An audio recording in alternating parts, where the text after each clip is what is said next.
আপনি যদি আল্লাহর বান্দা না হইতে পারেন, আপনার নিকটে কে আসবে? আল্লাহ না শয়তান?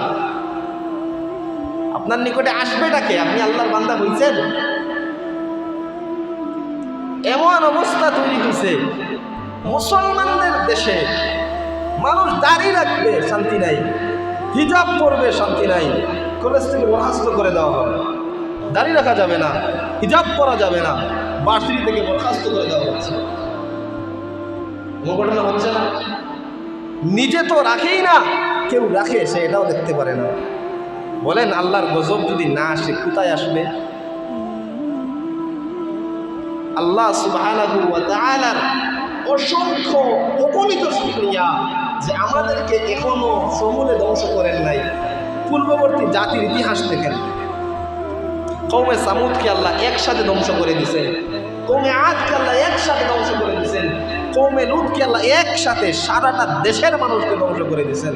আমাদেরকে আল্লাহ এখনো ভালো রাখছেন, সুস্থ রাখছেন, শুধুমাত্র ওসিলায়ে সাইয়্যিদুল মুরসালিন নবী আলাইহিস সালামের উম্মত হওয়ার কারণে।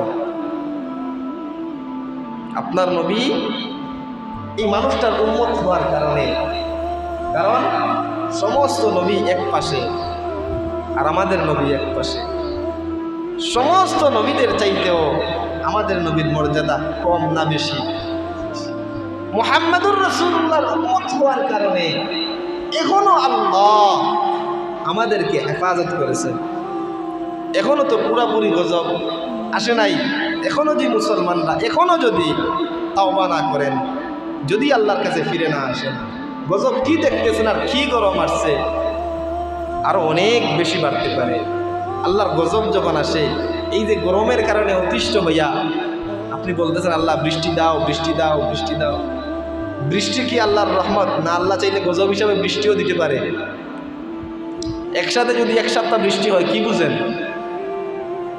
এজন্য গরমও আমাদের যতটুকু প্রয়োজন ততটুকু রহমত, বৃষ্টিও আমাদের যতটুকু প্রয়োজন ততটুকু রহমত।